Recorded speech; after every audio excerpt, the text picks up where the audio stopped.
Hey guys, editor Tristan here. I just wanted to give a quick content warning for drug use, suicide. But yeah, I hope you guys enjoy our sit-down conversation with Eli. It was super fun. Peace out.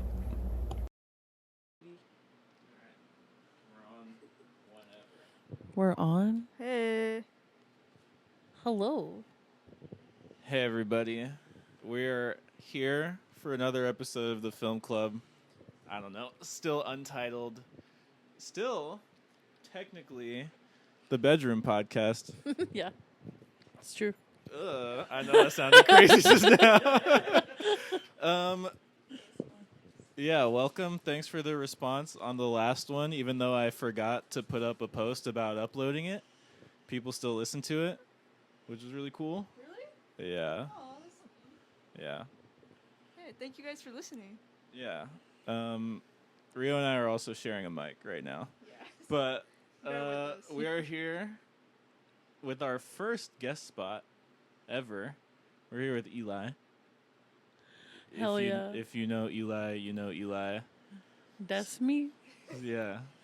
Yeah, dude, we've been wanting to interview you, or at least just chat with you on the podcast since we started it. We were like, who could we get on?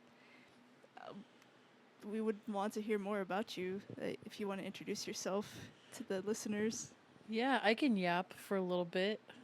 Well, I'm super excited. I love to talk about movies. It's like my favorite form of escapism. In healthy and unhealthy ways, I feel, ever since I was a kid. But for me, like, who's Eli? Just a silly little guy. I think that movies were like my first window into understanding other people and how like humans interacted. Because I was very much like a poor kid on the east side who family super dysfunctional. So like my room was my safe place and it was the only room in the house. So it was like whatever channels I had, whatever 13 channels I had on TV, I was absorbing it like a sponge, or like whatever DVDs or VHS tapes I had a player as well. And I just feel like, yeah, I would just kind of like absorb these stories as my own. I feel like it also low-key taught me how to like be able to recognize emotions in other people and in myself. I'm like, oh, this person's distressed. Yeah. You know, like that's what that is. I don't know. I've always gravitated towards like really heavy stories, like dramas, thrillers, and I don't know. I think like it just kind of gave me like a way to be introspective too. But yeah, I just love world building, you know? I love movies and like just media that really focuses on like what it means to be human and like the really ugly parts of being human and the beautiful parts of being human. So the like list I wrote for y'all has like a lot of movies that are like that. But in terms of like who I am, I feel like that's a really wild question, but like I'm just really passionate about like, I don't know, doing the right thing, whatever that is. You know what I mean? Yeah. I think that's why part of why we love you. I think you just said something really interesting that I want to get to later, but I would love to hear about your creative ventures, maybe, if we want to narrow down who you are. Yeah. So like I dabble in a lot of. My cat is up here obsessed with laptops. Oh wait, squirt bottle. I'm sorry guys, I have a squirt bottle for my cats. It works. It's the only thing that works. I kind of dabble in a lot of things, like slam poetry or just poetry in general, zine making, and music. I guess like the common denominator there is just like words are at the root of all of them. So I think storytelling, like just to be broad, like I consider myself a storyteller. And sometimes the shape of those stories is different. So like sometimes it's like a more musical story that's being told, but yeah, like I don't know. My nickname that my family gave me really young was like Bugaboo, because I would not stop talking. And I think that was just because I've always had a lot to say. I've always been very observant. I've always been like a commentator on the world around me, and some people don't like that. Is that what bugaboo means? I've never known. I think bugaboo just means like a pest, you know? Oh, But then they just call me cute, Bug. That's cute. They would call me Lisa Bug, because Yeah. that's like my government name or whatever. And so a lot of people know me by that. And Yeah. it's, you know, at this point, it's like a warm, fuzzy feeling because it's like a family name. I don't take offense to it anymore, even though thinking back on it, I'm like, that's low key rude. Like, given, Like, what are you trying to say? yeah, Yeah. like, okay, whatever. But, yeah, and I think that that's why I would love to one day help make a movie. I've written a script before. Didn't do anything with it for years. Still Valid. haven't done anything with it. I think I'm afraid to fuck it up. But, yeah, like, I make zines a lot. I think recently, like in my life, a lot of the zines I make are for like a reason. Mm. But I really like to make art for no reason. Like that's my favorite kind of stuff to make.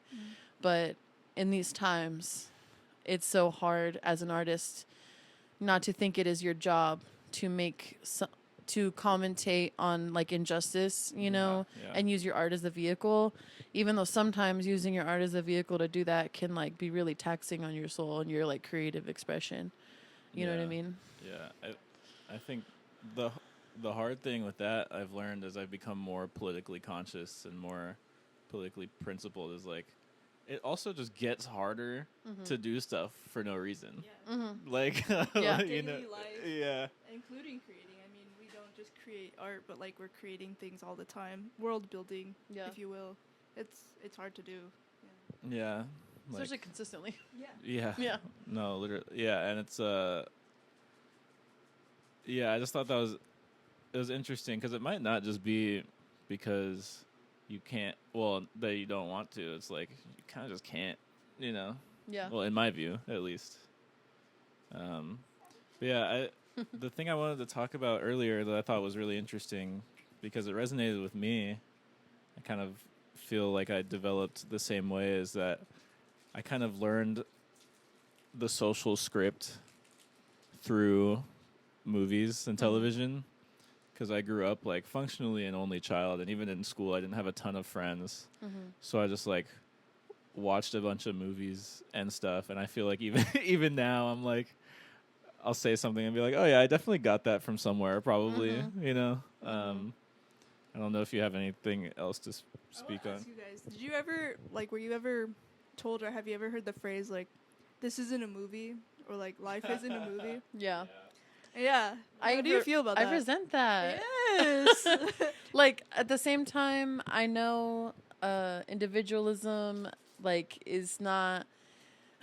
There's like people want to hate on individualism, and it's like there's a healthy dose of wanting to be the main character. Like I remember putting on my like MP3 player earbuds and staring out the car window and just listening to like Hillary Duff or something and being like, dude, like let the rain come down. I'm like, in this music video right now. Yes. Yeah. Like I had never experienced heartbreak, but I knew what those songs were about, you know? And I don't know, I just feel like I felt things on such a raw, visceral level. And I feel like as an adult, I'm still chasing to feel that again. It's weird. I have more life experience now, but I'm still chasing like that feeling, you know? Yeah. I think like when we're younger, there's more emotional freedom. Yeah. Or, like just it's so expansive that you're like, I've never felt this, but like I'm gonna dive into this media, whatever it is. You're allowed to be whimsical when you're young. Yeah, And then for some exactly. reason, you're not allowed to after a Right. certain point. Yeah. Yeah. Do you feel whimsy? Oh, yeah, dude, look around. Yeah. Like, Yeah. sometimes I gotta, like, reel it in. Like, But I think that the whimsy or the wonder, like the childlike sense of wonder, is what keeps me from like tearing my hair out.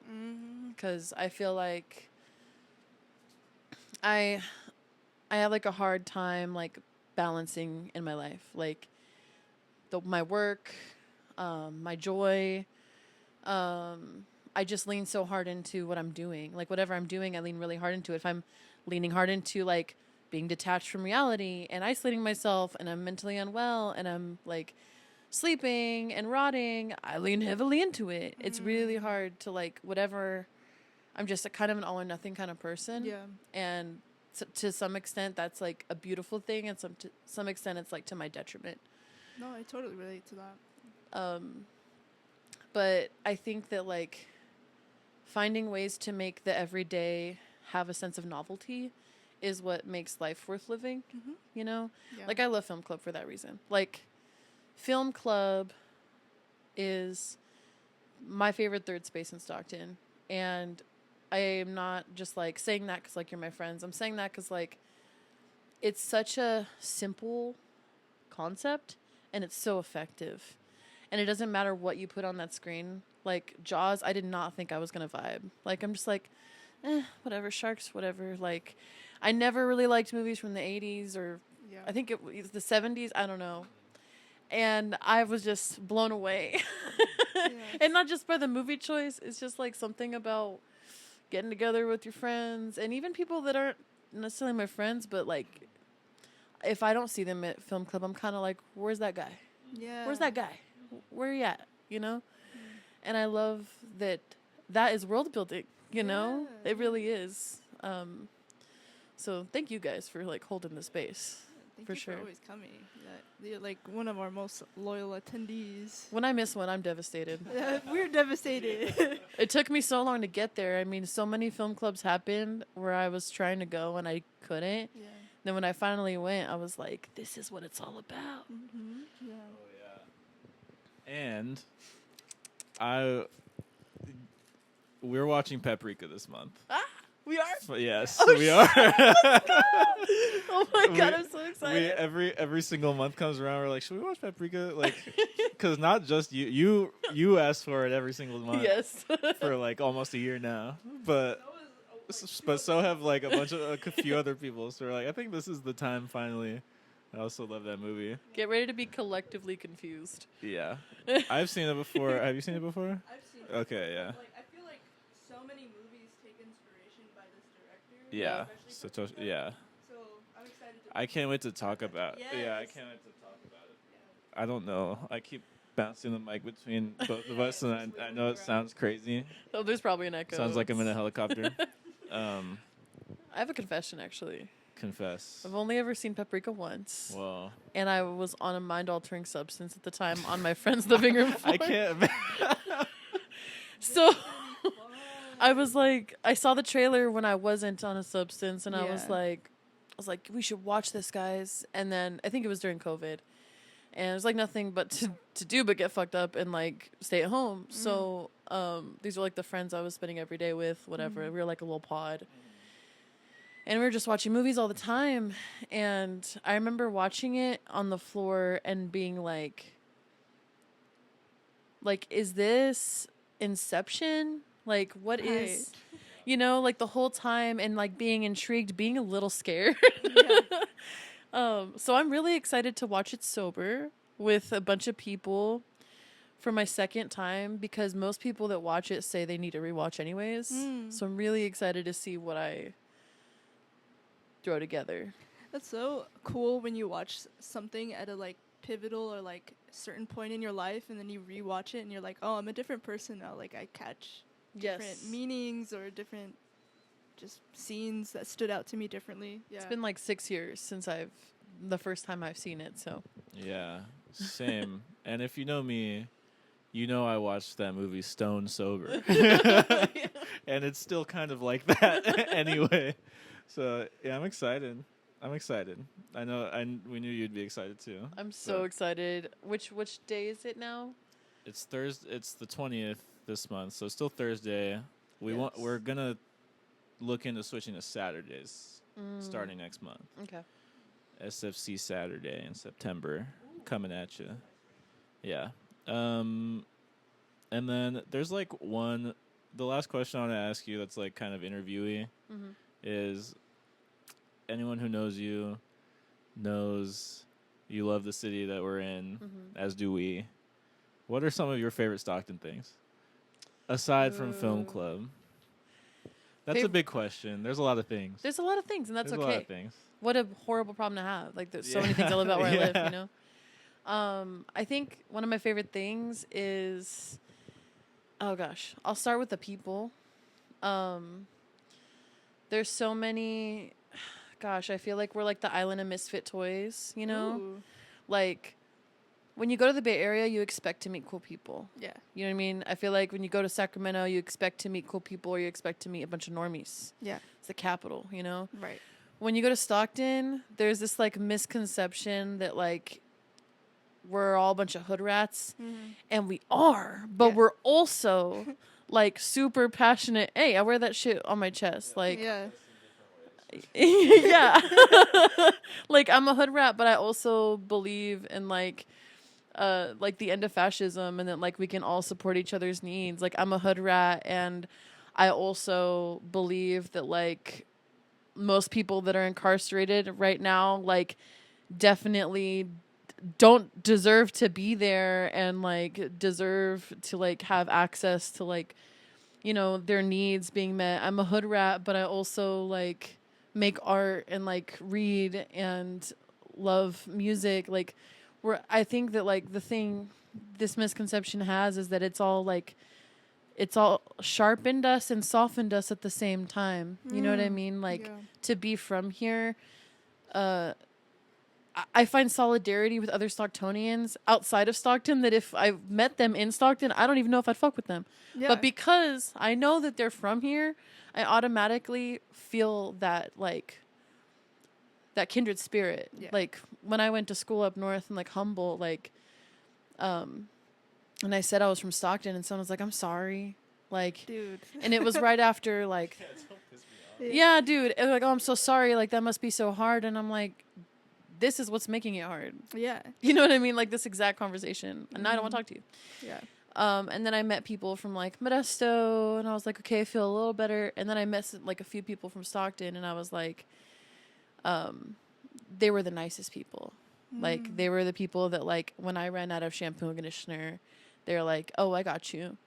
And I don't know, there's just something about, like, the folks that have, like, the least to offer, and they give the most. You know what I mean? Yeah. Like, I've never been held more than by, like, my community here. And, like, yeah, that's just something, like, I can't say about, I don't know. Maybe you can say it. Maybe, and that's how it should be. I feel like everyone should have that. It definitely took a long time to build, for sure.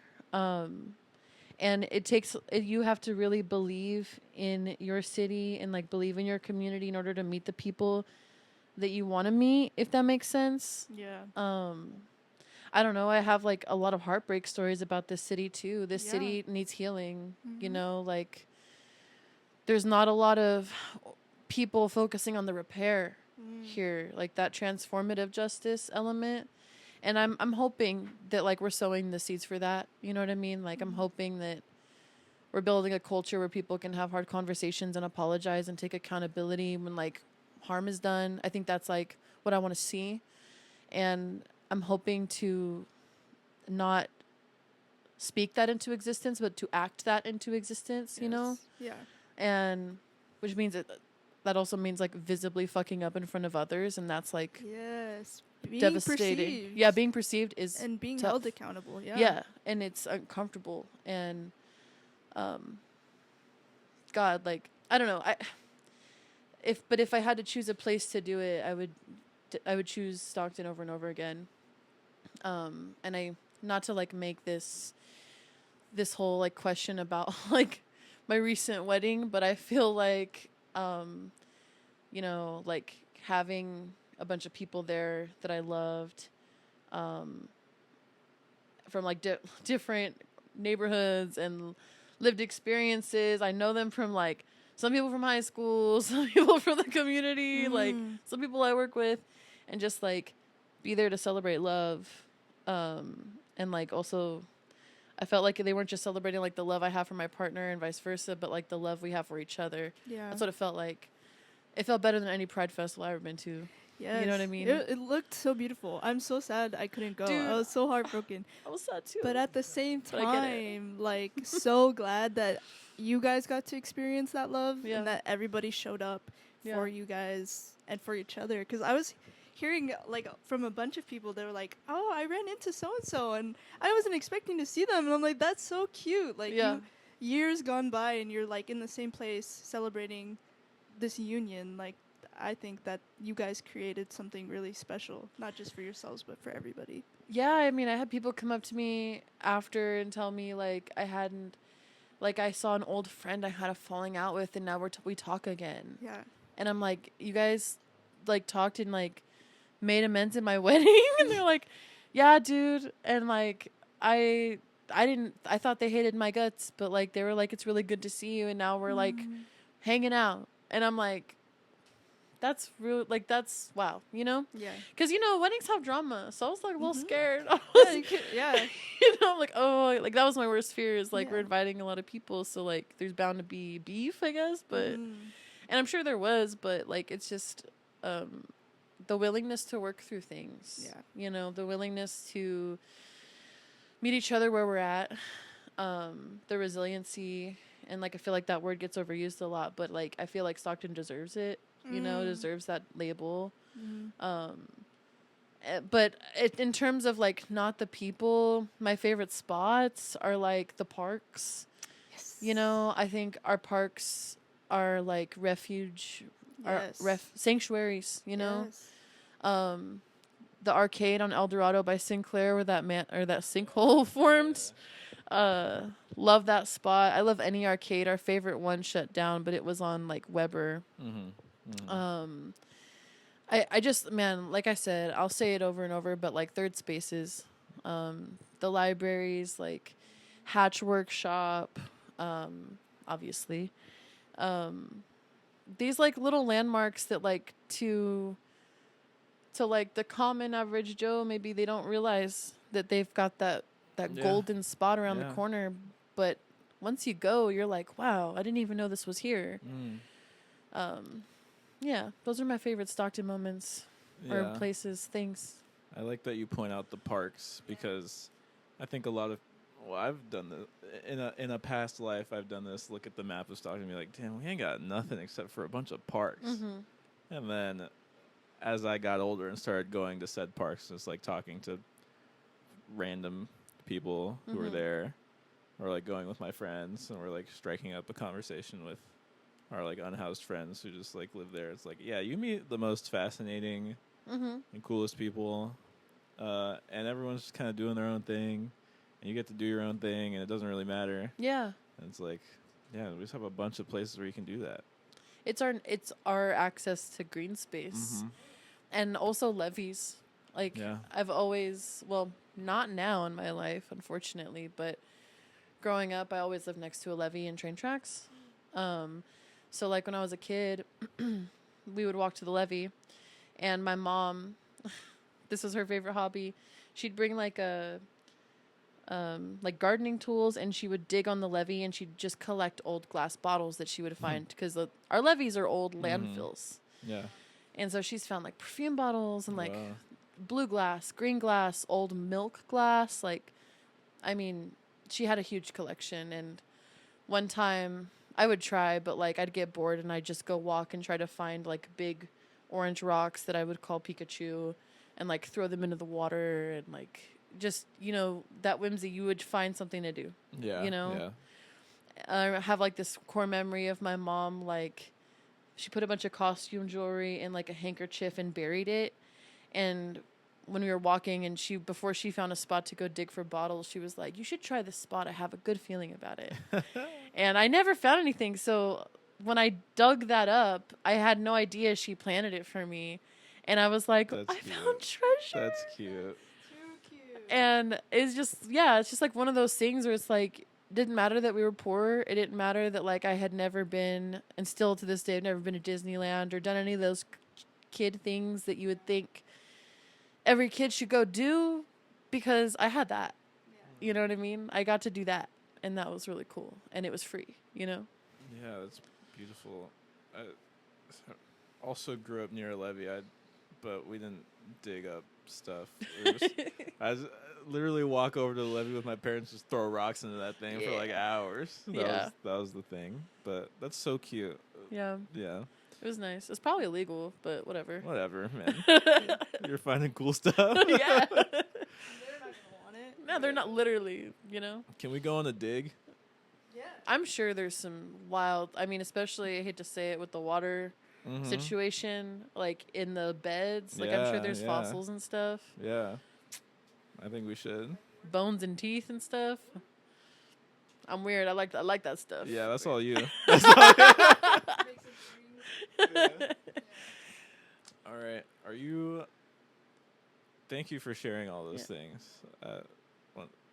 We appreciate you just like agree. First off, having us. Yeah. But also agreeing to talk with us because this is fun. You want to get into the movie stuff? I do. Yeah. Okay. I think we should ask Eli first. Yeah, no, of course. Is there anything you've watched over the last month or so that you really want to talk about, or just give a rundown thing, whatever, lately? Yeah, well, last night I watched The Runaways. And I had never seen it before, but I'm really gay, and I know... Yes! Gay awakening. Yeah, Oh I my know. gosh. I never watched it when I was younger. I'm having heart palpitations. Yeah, are you having a reaction right now? Well, one thing I wanted to mention real quick is that I've probably seen Twilight like over 200 times in my life. Because I had the DVD, and like I said, I didn't have cable. So every day in 6th grade, I would come home and put Twilight on. So Damn. I can Obsessed. yes, I can recite every line in the movie, but I can also recite the whole movie with commentary from Catherine Hardwicke, Robert Pattinson, and Kay Stu. Hardcore. And I used to not like Kristen Stewart because I was like into Robert Pattinson, and now that I've gotten older, I'm like, dude, go away. It's all about Kristen Stewart. Yes. So I didn't watch The Runaways because I was like, that's a horrible wig. Valid. I was a teenager and a hater. Valid enough. I was a pick-me, dude. I'm sorry. No, it's okay. I've grown out of it, and I watched it last night and ascended, truly. Like, is it a perfect movie? No. No. It was made at a time where a lot of movies were kind of trying so hard to make that, like, teenage angst, like, that Perks of Being a Wallflower. They were all trying to achieve that vibe. Yeah. That, like, Tumblr movie. Oh, yeah. Everyone was trying to make a Tumblr movie, you know? Yeah. But one thing about me is I'm going to eat that up. Yes. And I did. So I watched that last night. I think that was really good. Like, I enjoyed it. It did something for me. I really hate that I put off watching it for so long. Yeah. And in terms of, like, watching movies lately, I've just been trying to watch things that, like, either pique my interest in, like, genre or, like, pique my interest in subject matter. A documentary that I really that I've watched probably within the last couple months that has stuck with me is Queercore, and it's about like it's about basically like how there would be no like punk without like queer people and women, and trans people, and it's a great watch, especially considering like we've been both me and my wife. Do you want to say hi? Yes. Hi. We've been making music together for Yay. the past 6 months. Whoa, 7 months in the studio. Trying. Yeah. No. Yeah. Shout out Girly Slop. That's our project's name. And you know, I kind of, because I grew up a pick-me, I bypassed the Riot Girl era of my life. And I was not a girl's girl growing up, you know. I was very much centering, like, the male gaze and, like, whatever. And now that I'm, like, kind of like retroactively in that it was really important for me to watch. And we've talked about like, well, what genre like do we want to fall under or whatever, and it's like, well, not Riot Girl. What's like above that? You know what I mean? Mm-hmm. Like, what's even more inclusive and more Yes. punk and more revolutionary than Riot Girl? Right. And we're figuring that out, you know, slopcore, whatever you want to call it, Yeah. you know, an amalgamation of what feels good, what feels empowering. But queercore is such a good watch. It's on Tubi. I love to put on a good documentary. I love when the documentary and has a good payout, and like by the end of it, you don't feel like it really exploited anyone, and you feel like you learned things. Like that's like my favorite. Yeah. In terms of just fun and just like warm, delicious vibes. Well, I did cry a lot, but like there's a documentary on Netflix and I can't remember the name right now, but it's about 2 elephants. Oh. Yeah. Wait, It's really actually? good. It's about these they raise elephants and like they're like elephant stewards. And Cammy's over here freaking out about the elephant movie.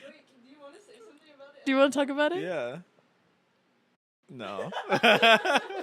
This sounds like the kind of movie I'm gonna go home and make my mom watch. It's a great movie to watch with like anybody of any age. Yeah.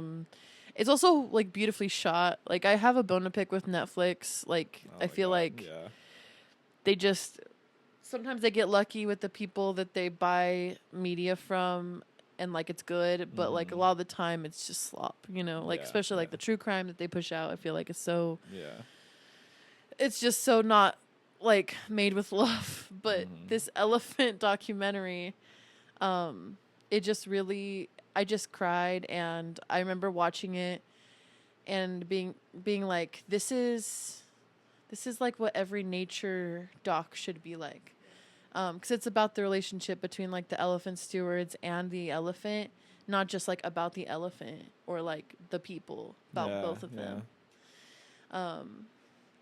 And Crip Camp as another one. I think I recommended that too for like Stockton Film Club at some point. For like when you want to show like those woke movies, Yeah. or like historically important movies. I think that we make every movie woke. yeah, it is honestly. Yeah. I didn't think We Jaws make Jaws every could movie be, but woke. it was. Yeah. Yeah. So yeah, like those are some that come to mind. I mean, I did make a huge list. Yeah. But when I made that list, I just thought of like the ones that kind of live in the front of my brain. Yeah.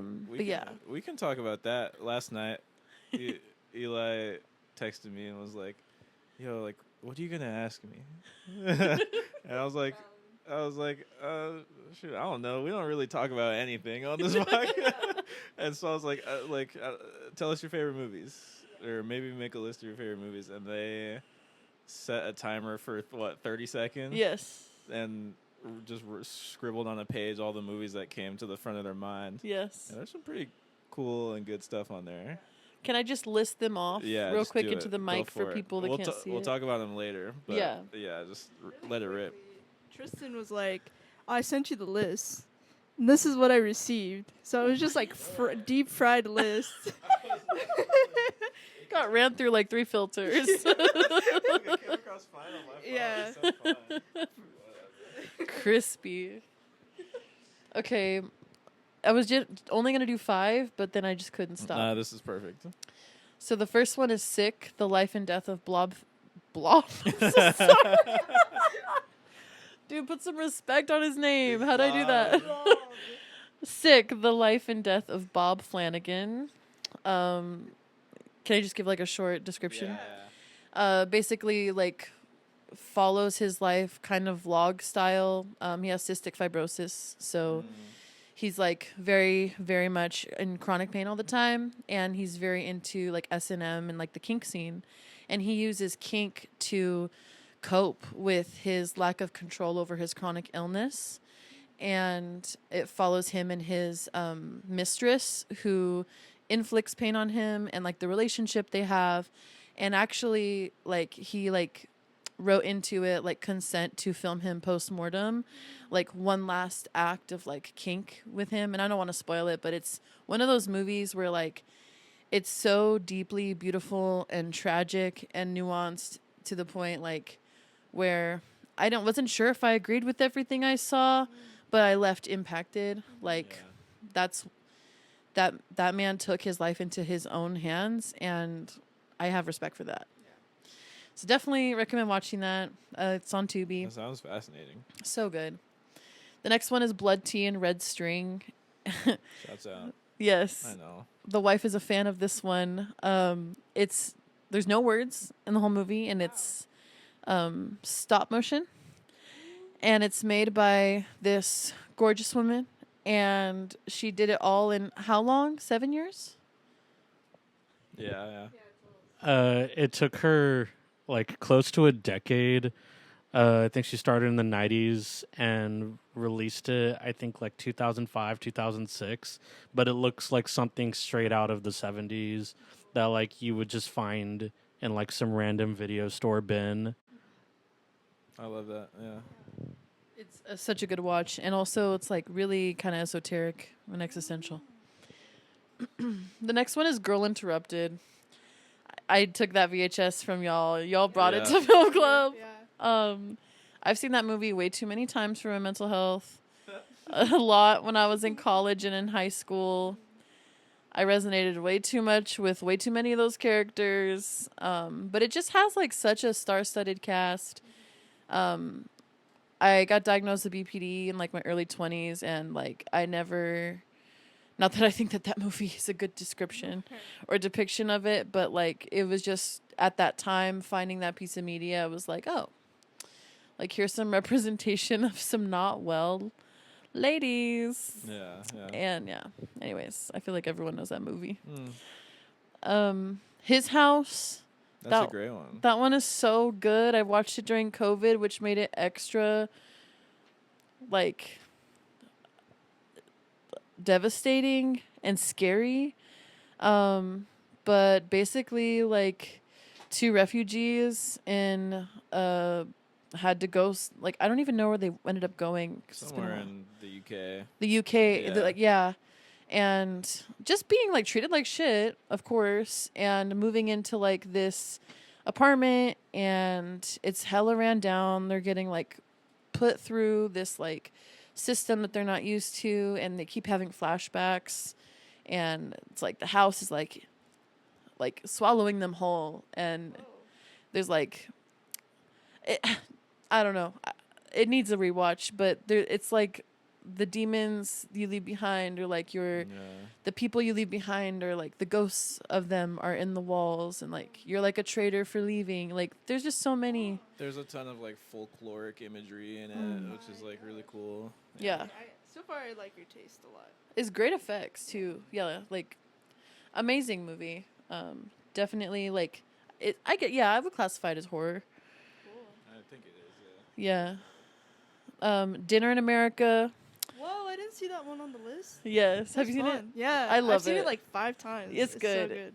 For like, it's kind of one of those movies where it's like, I don't know why this is a feel-good movie for me. Yeah. But it is. That weird girl and crusty boy combination. Yeah. And like, they're both a little problematic, but like, they're perfect for each other. Yeah, that's a fun watch. And one of our warm-up songs when we play music is Watermelon. Cute. Yeah, it's because it's 2 chords. Yeah. Such a good song. It's really good. And then I also love like slice of life movies. Like The Florida Project, Crying, Tangerine. Crying. Just recently watched Zola in the past couple months. Same. That one was really good. Yeah. I just love it because it just feels relatable. I didn't like Anora as much, but I still like Sean Baker's movies. I didn't like Red Rocket as much either, but I just Red Rocket I wouldn't classify in like the same category as like The Florida Project. Yeah. You know, but some people say that like Sean Baker makes like trauma porn or like not like poverty porn, and I don't know if I agree with that necessarily. Like 'cause I don't know, I've come from like a pretty poor background, and like I felt unusually heartwarmed by watching Florida Project in ways I feel like other people maybe watch it and they're like, this is so sad and why would anyone watch this? And I'm like, because when you're a kid, you don't see the dysfunction, you know? So, I don't know. I don't know much about Sean Baker, though. He is a white man, so. Yeah. That's definitely one of his best, or at least one of my favorite of his. Like, he evolved into a weirdo. Yeah. Maybe it's at, like, Hollywood. You peak early. Yeah. Yeah. Yeah, I also agree that I don't think he makes like poverty porn or anything like that. But I think Sean Baker makes good movies. I've liked everything I've seen pretty much. Yeah. But you're like learning more about him personally has like made it weird. Yeah. That's it. Tangerine is kind of its own category of amazing. Dude, yeah, one of those movies I watched, I was like, man, you really could just pull out your phone, right, and just make a movie. Yes, that's pretty good. You know? That's what I'm saying. Yeah, yeah, dude, that's motivation. Yeah, I do. And true, and a lot of it was improv too. Mm-hmm. A lot of the lines were improv, which I think made it better. Yeah. And one of my favorite like comedians or whatever, Trailer Trash Tammy, is in that movie very briefly as like a girl pimp. And like I think it's important for people to see like a fat white trash woman being a girl pimp, because they're not all men, let me tell you. And like I don't know, like not a great character, but the representation, you know, was interesting. And also like I don't know, watching Tangerine made me feel like, I know it wasn't shot in Stockton, but just made me feel like it was giving Stockton, you know, like I felt that way about Florida Project too, and I'm like, that's like Orlando or Miami or something, like that's in Florida, but I don't know. Again, it's just like the solidarity of struggle when watching films. Lars and the Real Girl, Cammy put me on. That's one of my favorites. I'm not like, a lot of people like love Ryan Gosling. I'm not a huge Ryan Gosling, like I love him so much, but that movie made me like, I just fell in love with him. I was just like, I think it's his best. I think it's his best movie. It is his best movie. Yeah, he's really charming. Like that one and like Blue Valentine or something. Yeah. And Drive. Everyone loves Drive. ABCs of Death. I put this on there because I watched it in high school, and it's an anthology movie. So there's a movie for every letter of the alphabet, and each movie is directed by someone different, and they're all like, it's like an international project. How long is it? Like an average movie length. Oh, okay. Yeah. They're all like at least 5 minutes. Oh, okay. Yeah. They're not super long, but it's like if you have a really bad attention span and you like variety and you like horror, it's a fun watch. Not all of them are good. A lot of them are like ass, but some of them are really, really interesting. Mm-hmm. Is this the one where some like really famous directors directed some of them, or am I tripping? Is this like a different? Oh, for sure. Yeah. Like that horror movie Stop Motion, that director did a movie in ABCs of Death, but before they got famous. Yeah. Yeah, and the same person, like, there's a few people that blew up after that. Mm-hmm. This was like pre-2015, so this was a while ago. And then there's ABCs of Death 2, which is still good, but like, it's the same thing. Yeah. You know, just another set of directors for 25 short films.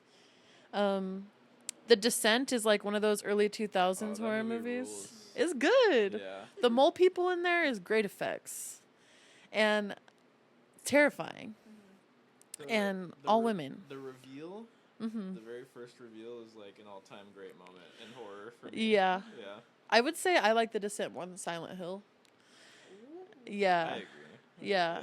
I think it's just like, if I want to get that nostalgia of watching like something made during that time and still feel like I got some jump scares in and that thriller vibe I'm looking for that isn't corny, I'm putting on The Descent.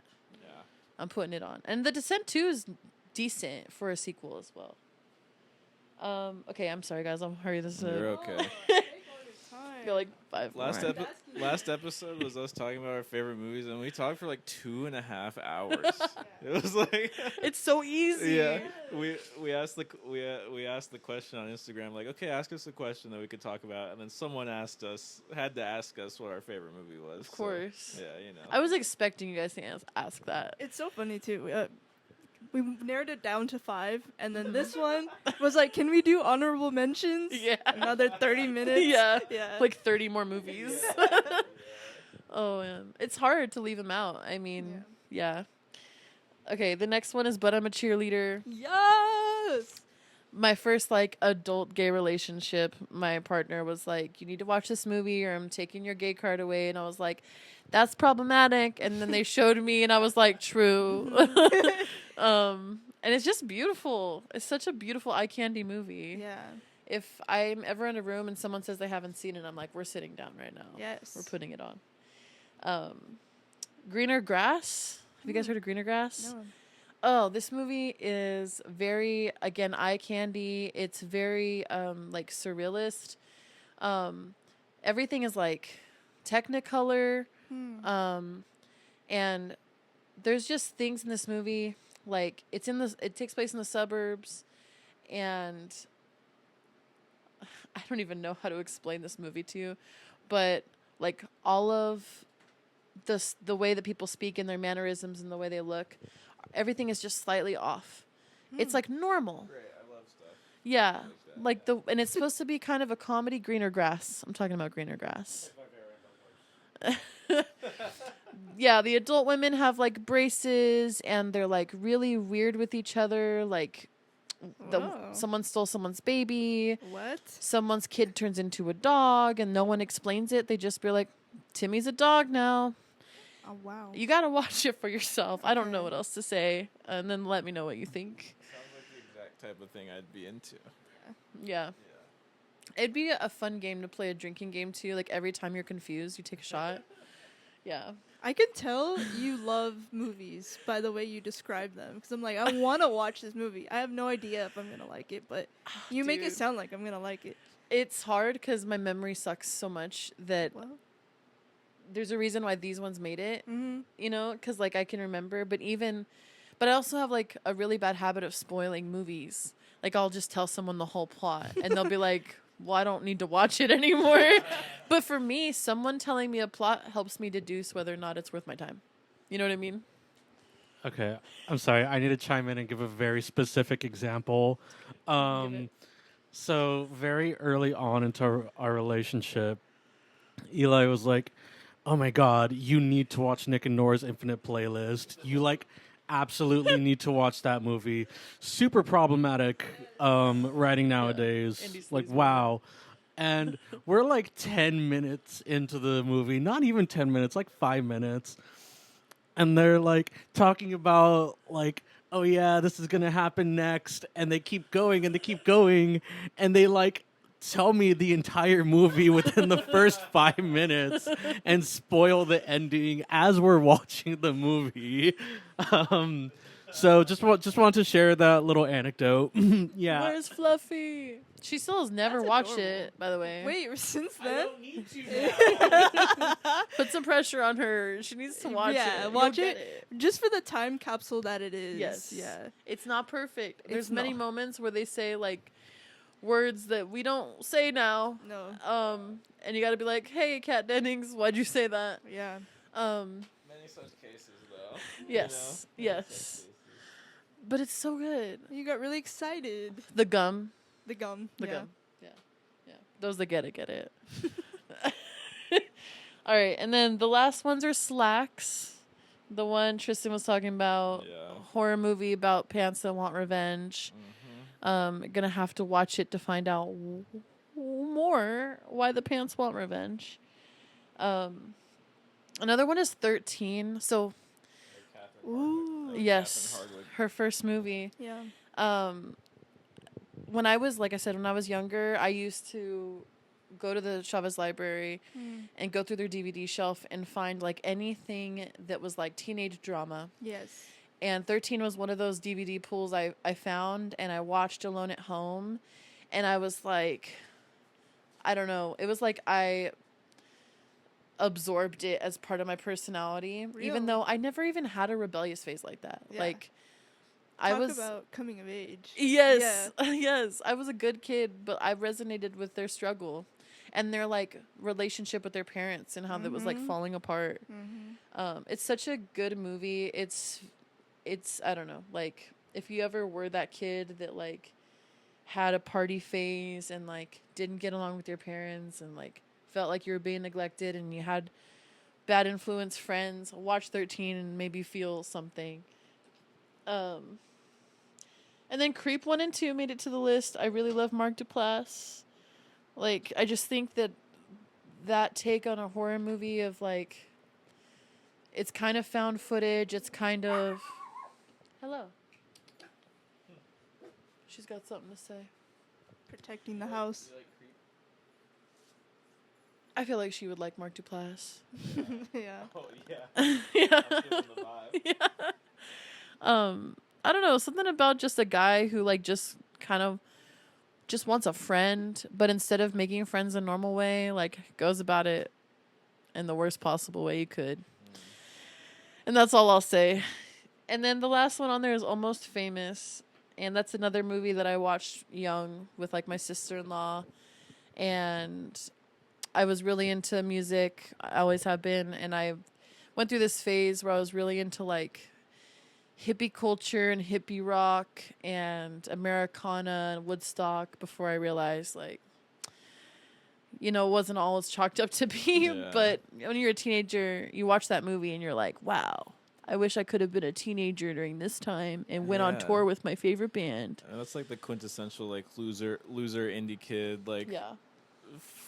thinks he's got it. Yes. Movie, you know. You know that he would have had a Substack right now. Yeah. Oh if God. he was yeah. alive. You know? Yeah. He'd be posting the heat. Yeah. But yeah, that's my list that I came up with in 30 seconds feverishly. Yeah. I think that's a great list. Yeah. You kind of got everything on the list there. Thank you. Yeah. You sent me that last night, and I was like, man, I can't wait to talk about some of these. Like, Slacks was one of them, because I remember watching Slacks probably, it didn't come out that long ago, I think, probably like 2 years ago, and I was like, what am I even watching right now? Yeah. I was like, I don't think I realized it was supposed to be campy. I thought it was just bad, and so I watched it this morning because it's really short. And I was like, I'm just going to go and be like, yeah, I know it's bad now, so I'm just going to watch it. And it's not even that bad. I loved it. No, dude. The boss, I forget what his name is, but the boss being like the personification of the evil corporation, just himself, he was so good at that. It was so funny. I'm like I said, I want to know what the budget was for that movie because the quality is so crisp and clean and well done. And if it is a high budget, how did you make that happen for this concept? Yeah. I don't know where the budget went. It all had to go to effects. It all had to like go to the effects. Huge blood budget. How do you make those pants walk like that? You know? Was it just a dude in a green suit? Have to be. Memes? Yeah. There should be. Probably. Wait, I think I'm thinking of like Jimmy Neutron. Yeah. Yeah, you are. Yeah, I know what you're talking about. Yeah. How do you make the pants dance to Bollywood music like that? That is one of my favorite parts. Like one of the gags of the movie, the running gags, is that the main character is this white girl who's like kind of culturally insensitive, and she has an Indian coworker, and the first thing she says to her, because she sees that her coworker has headphones on, she's like, "Oh, I love listening to Bollywood music." Her coworker's like, "What is that supposed to mean?" Yeah. But then it turns out Chekhov's Bollywood music gun. It all comes back at the end. Yeah. And I'm pretty sure, like... Out of context is crazy here in the description. Yeah, no, you're going to love it. Yeah. And like I said, it's not a big time investment. So even if you don't love it, it's like, okay, it's 70 minutes of your life. Yeah. But I think you will. And I think it's funny because I think what she's actually listening to is like rap. I'm pretty sure she's like jiving and like having a great time. And I don't know, it's just like something about the way they approached like this like social commentary with that comedic lens made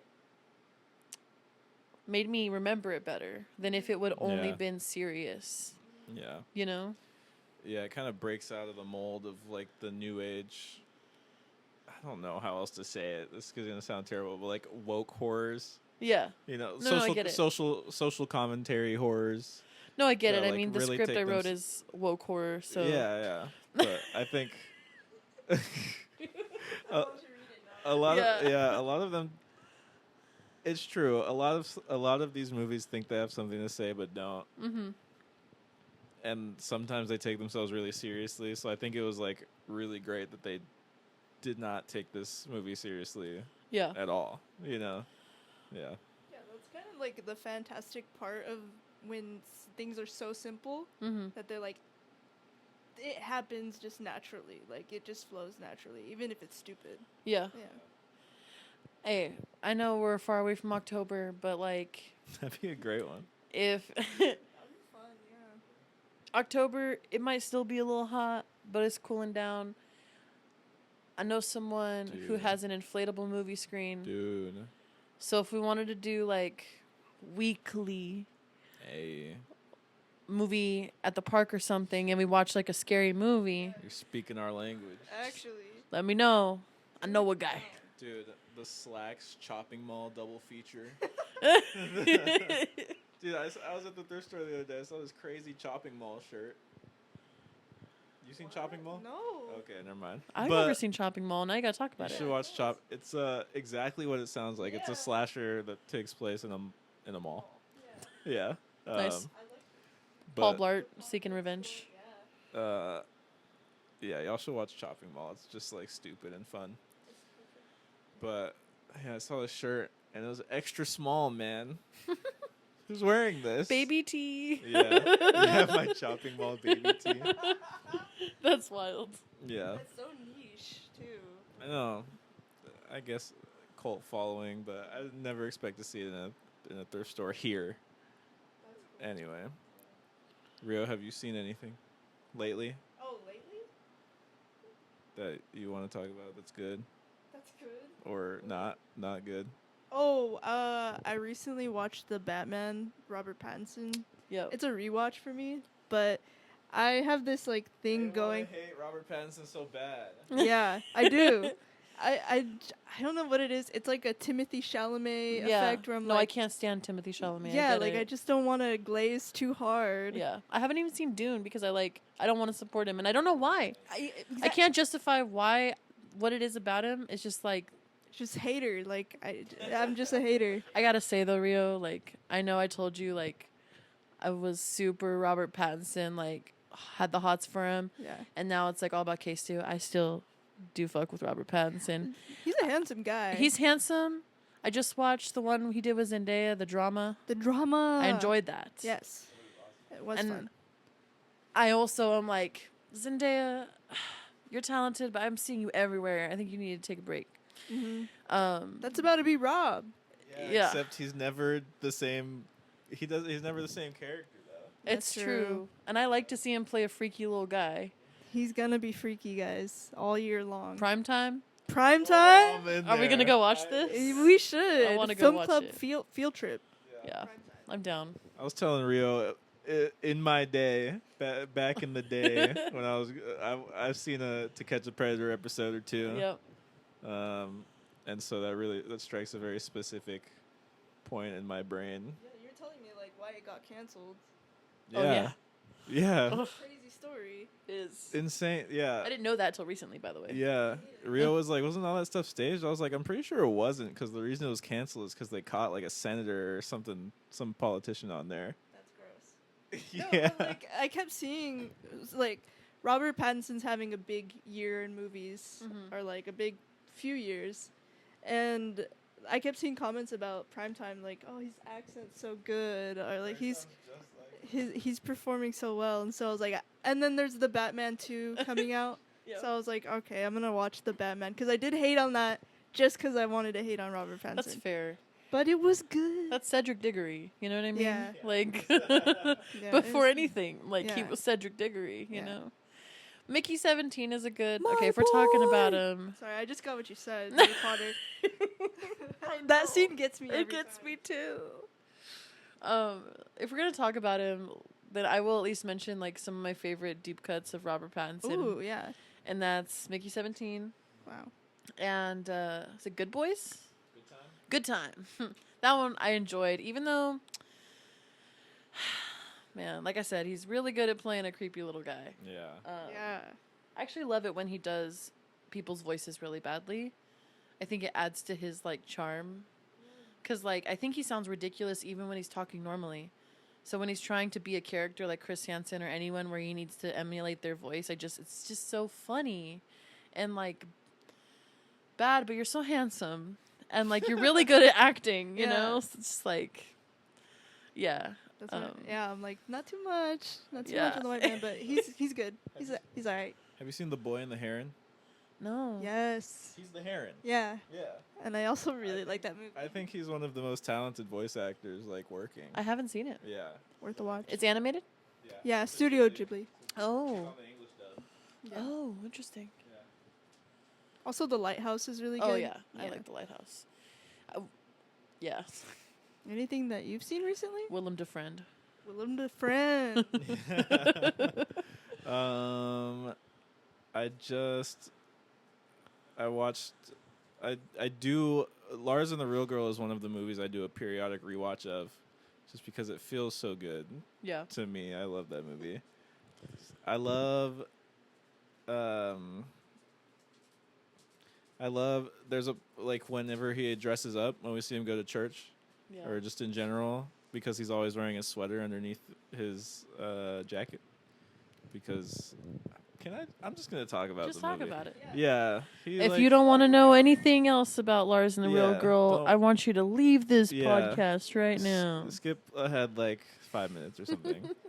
But we know he doesn't like being touched by people, Mm-hmm. and so like I feel like there's just a bunch of little details in this movie that just carry over. I love that after the first like maybe 5 minutes of learning that Lars has a sex doll girlfriend, like the townspeople kind of get over it and they're Yeah. like, yeah, but Lars is a good guy and Yeah. we love him, so we're just gonna. And then nobody makes fun of him for the rest of the movie. Everyone's just super supportive. Yep. I'm like, whoa. Yeah. A lesser movie would definitely make that some point of conflict. That movie Yeah. You know? about community care. Yeah. Like, this person's going through something. Let's not judge them. Let's just be there for them. That's really touching. And I think a lot of that world building is done through his acting. Yeah. He's Oh, so yes. good at acting. Like, I don't know. I really would love to know, like, if I could ever talk about his process, or like ask him, like, how do you get yourself in that headspace? Like, are you like a method actor? Like, what do you do? Because Yeah. it's like it feels so tangible. I mean, I cried so much during that movie. Yeah. He manages to keep so much of his like outward charm that kind of is always happening, Yeah. while being like the most soft-spoken character possible and like kind of awkward, but you can still like feel. Yeah, he's like somehow humble. Yeah. I don't know. It's great. And I love the relationship with his sister-in-law and his brother. Yeah. Yeah. Amazing. And I love the first scene when he brings Bianca to dinner. Yeah. Oh my God. Well, I guess before, and they're sitting on the couch and like their faces. Yeah. God, the big reveal in that movie gutted me because, like, when I first watched it, we were on a movie kick, and we were watching, like, oh God, we had watched, like, Steve or something, the one with, No, like, the giant with the head. alien? No, the one with, like, the giant head the guy wears. That's Paul. Is it? I don't know, Steve. No, He's like Paul in a is the one with the singer. alien. He's, like, in a band, and he wears a giant paper mache head. I don't know. Oh, I do know what you're talking about. Yeah. And so to go from that to, like, Lars and the Real Girl. Wait, he plays that guy? No. We were Oh. just like in a specific. We were just watching a bunch of yeah, movies back sorry, to back, Yeah. and I just didn't expect. I thought it was gonna be like silly haha sex doll ha ha ha. And I realized like it was kind of just like, oh, this is like a deeply wounded person Yeah. grieving, Mm-hmm. you know? And then I was like, why'd you do that to me? Right. Because Cammie had seen it before. I think Cammie said that her psychology teacher put it on for the class to watch, Whoa. right? You might pass. Yeah, so my senior year of high school, my AP psychology teacher had us watch and dissect Lars and the Real Girl, and essentially like psychoanalyze the crap out of like the main character. And I remember that being like one of the few papers in that class I actually really enjoyed writing, instead of like 20 different abstracts. Yeah, it was, I don't know. I think it's just a really fun movie to look at from a bunch of different angles, because you kind of just get something out of it, regardless of what angle you look at it from.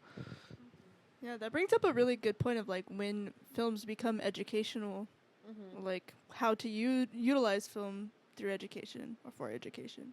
Mm-hmm. Yeah, it's something we think try to think about with Film Club. We've tried to have it more like centered around the discussion lately, which I think has been really good. And thank you, because you're always like one of the people that always participates. Yeah, which is really great. Yeah, it's a good point though.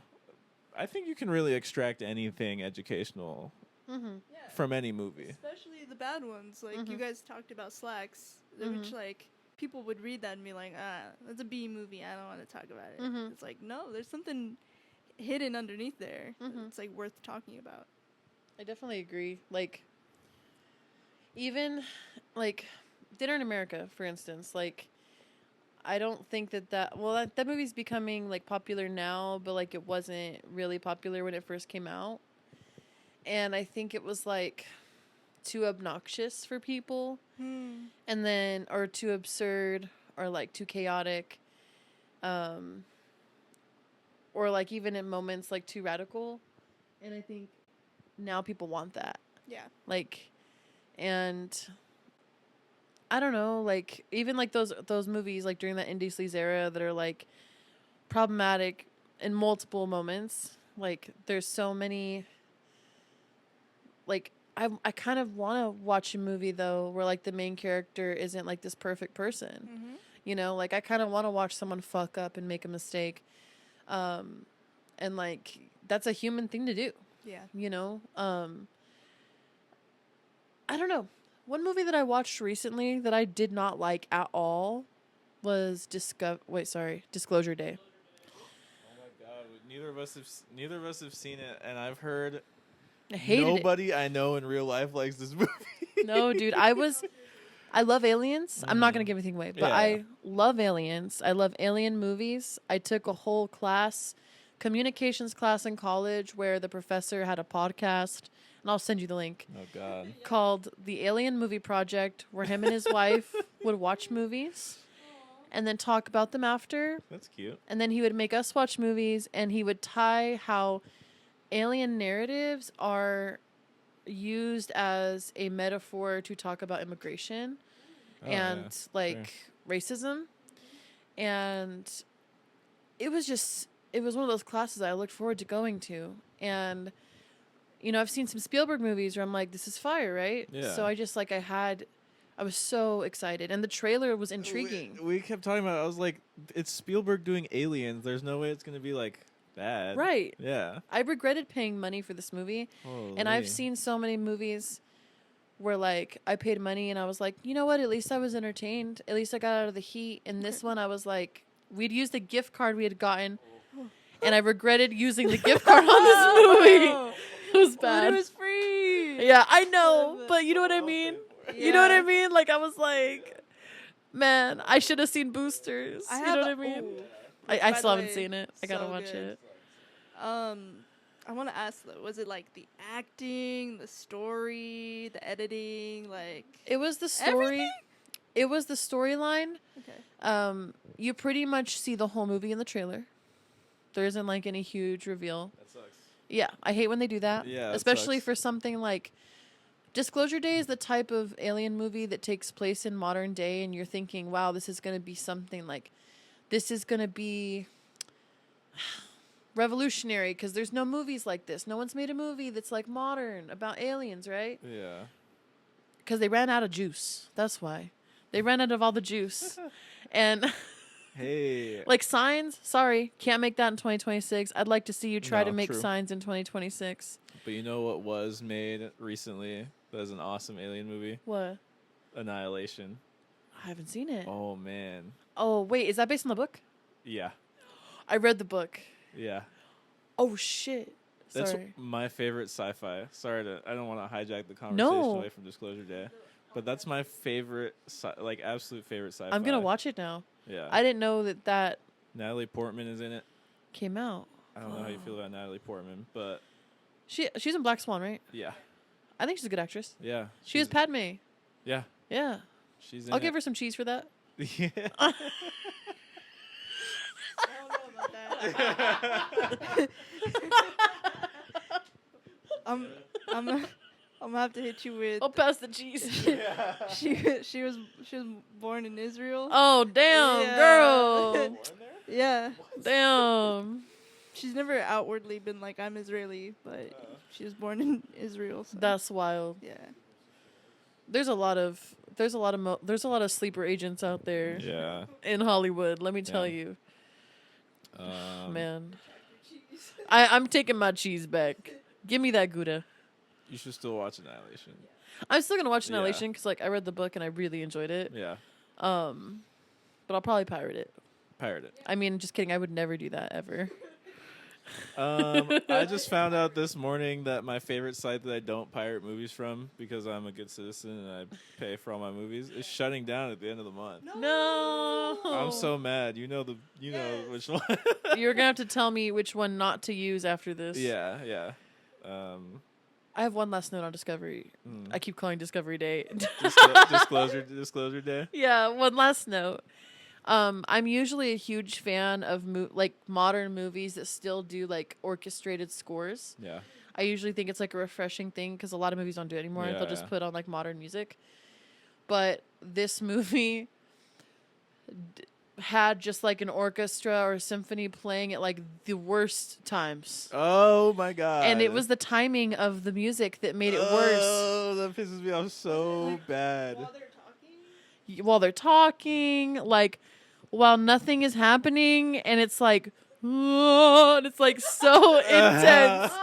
Like the movie starts like that, and I remember sitting in the theater being like, "It's gonna be so good," and then like, it just kind of is just like flatlines so early. I assume you guys haven't seen The Odyssey yet. I haven't seen it yet. Yeah. Let's hear what Cammy has. Yeah. Let's see what Cammy has to say. Okay, my favorite thing to say about Disclosure Day Cameo. is that in so many of the trailers, Steven Spielberg is like, "Yeah, this is the movie everybody needs to see. This is the movie that we need right now. This is gonna change everything. Like, this is gonna bring us all together." And respectfully, Steven, what the fuck were you talking about when you were saying that? What were you talking about? He should have said, "Go watch Jaws, man." Because like he dropped this movie and it shattered. Man. You know, I think if it was gonna be shit from a butt, I would have appreciated if it would have at least been like some sort of like QAnon conspiracy or alien movie, because at sure. least I could be like, well, that's so inflammatory and outrageous, but it was Yeah. so dull, and that was more of a that's letdown disappointing. from a big name, and like, yeah, I was just like, well, you know, that was a movie, you know. Disappointing. Yeah. I'm sorry, guys. You should still watch it, I guess. I'm if you still want to. I'm still gonna watch I it. still am. It actually reminds me of a question we asked on Instagram. It might be because you've heard the phrase like "hear me out," Yeah. like you hear me out crush, or Yeah, you yeah. hear me out like. So we want to ask people like, what is their hear me out movie? I feel like maybe Disclosure Day might be that for me, but Yeah. I don't know if I'm biased just because, like, I didn't see it yet. Yeah. So I don't know. But do you have a Hear Me Out movie? Oh, I'm sure I do. Let me think on it, and I want to Yeah. hear what yours are. There's a couple of movies I still want to talk about from like that I've watched recently. I watched Nirvana, the band, the show, the movie. Oh, yeah. Our friend Thomas was very big on that movie. Argonda? Yeah. Yeah. When it came out. And I should have listened because that is like, it's a best friend movie. Yeah. A movie about best friends, you know? One of our friends told us to watch it, and we haven't yet. Oh, yeah. There's very few times I watch a movie and I'm like, how did they even make this movie? Yeah. Like multiple times when I was watching this, I was like, how was this movie even made? Mm-hmm. I still haven't looked it up, but I'm like, I still have this itch in my brain to just look up as much behind the scenes stuff about it as possible. I don't know. It's also just like great. The chemistry is tangible and I don't know. I just feel these guys, from what I understand, this is from like a web series. This is based on a web series that's been running for like 20 years. So these guys have been doing this for a while ever together. Yeah. And I went in knowing nothing about any of it and like still came out caring about the characters and caring about the story. And like, it was super funny. There were some parts, I was explaining this to some people the other day, but laughing, I think for most people, but for me is just like a social function. Like I only laugh out loud around other people. Yeah. No, I'd be laughing out loud by myself. No, but I'm saying this movie had me laughing out loud by myself Hell at home. Yeah. What else did I watch? Literally last night I watched this movie called Surat, which came out last year. I heard a lot about it being like one of the best movies from last year. I finally got around to seeing it. And it was really good. I'm not going to say anything about what it's about. I'm just going to say it's really good. I'm going to say I read it as some sort of political allegory. But I think it probably, in order to do that, there's multiple ways to read it. I think in order to read it the way I did, there's probably some background knowledge that people need to have, which not everyone's going to have. But it was great. And it looked really good. And it is like, takes place, it's like about this group of ravers. And so the score is really good. There's some parts where there's just like some rippling like synths that like sound really awesome and scratched a certain itch in my brain. But it's great. It's a feel-bad movie, so if you're not into that, don't watch it, or make sure you're in a place to watch a movie like that. But that's all I'll say. Yeah. It was good. Oh, man. I feel really bad for not putting any of this director's movies in my list, but the person who did Parasite and Okja. Oh, Bong Joon-ho. Yeah, dude. Yeah. Because when you said feel-bad movie, I was like, oh, that's Okja. Yeah. That's Okja. Yeah. I mean, there's moments where I'm like, oh my God. But then, like, your just soul is crushed, you know? Yeah. It kind of tricks you. Yeah. You know? Yeah. It does trick you. I don't have faith in humanity for a second. Yeah. Yeah. I need, like, recovery time after that movie. Ugh. I think I know my Hear Me Out movies now. Yes. And this is only after having, like, a few minutes to think about it. Yeah. I could probably conjure up some better ones, but one hill I'll always die on is that Lion King 2 is better than Lion King 1. And they're both... I know. This is really... I know. I get it. Because, like, That's how? a great one. I was not expecting that. Lion King 2 is my favorite Disney movie. I'm not, like, a Disney gay, but, like... and I love Lion King. Like, that is my shit. Like... and then I know that they're both like based on like Shakespeare plays. I think the first one's Hamlet, right? Or Macbeth. Hamlet. And then the second one, dude, I don't know. I ain't like that. Like, I read Romeo and Juliet in high school once. But and then, Lion King 2 is based on Romeo and Juliet. Oh, I didn't know that. Yeah. Lion King 2, for one, it's from Kiara's perspective, Simba's daughter. Okay. So like from a woman's perspective. Also, Like Kovu, why he fine? You know what I mean? But also, like, the music is insane in that movie. Nice. Like, you thought Hakuna Matata was raw. Like, yeah. don't get me started on Lion King 2. It's just banger after banger. Yeah, I can't even judge you. I haven't seen Lion King 2. Ooh, it's worth a but watch. I just heard that it was not good. I haven't seen it since I was like 10, so I can't even say anything. I have it on DVD if you ever want to borrow it. So Actually. just hit me up. I got that thing on me. And then my second Hear Me Out movie is a Brittany Murphy movie from like the early 2000s. You big fan? I am. I just watched a Brittany Murphy movie today.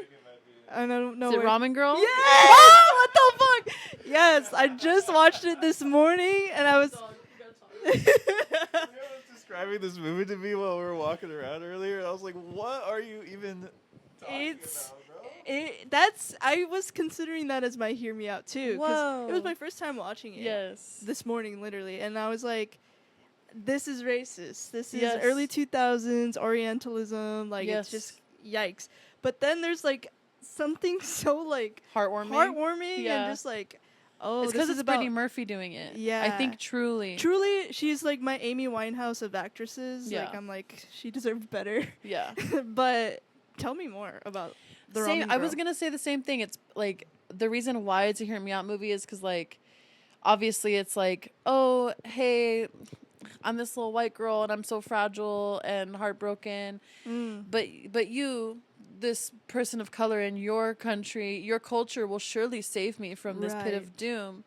But the way the movie goes about like telling the story and like the relationship she builds with like the ramen shopkeeper, and like she's got to work for it though. Yeah. You know, she's got to work for it, you know. And also I think I watched it in like 2020, you know, Yeah. the big movie watching era for a lot of people. Yeah. And I was really lonely. I was grieving. I had lost my ex to suicide, and it was also the pandemic. So like there's no funeral, no way to grieve, and they were also like not a great person to me. So how do you grieve someone who treated you badly? Mm-hmm. And then she's kind of grieving, right? Yeah. And I was just like, this is such a weird movie concept. Like, Yeah. but I loved it, and it's also really beautiful. Like Yeah. shot. Like, I think so. Like I think it has like this early 2000s like charm to it too. Like the score is really cheap, hallmarky. yeah. Like kind of trying to teeter like Studio Ghibli, but you're like, I feel like I'm gonna Cozy. have a bowl of ramen soup Literally. and feel really good. Yeah. It makes you crave ramen, that's for sure. And also I like that you described it as a story of grief, because Not how you described the movie to me earlier. no, because I was like because now I'm talking to someone who's seen it. Like that, I was like a little ashamed of like being like, I kind of like it. No, I But get it. like the ramen chef that is like teaching her sensei, he's also dealing with grief. Yeah. Like his son doesn't come around, is like ashamed of where he comes from. Mm-hmm. But it is very Eat, Pray, Love. Like, Yeah. I'm a white woman and I need to discover myself. And the thing is like,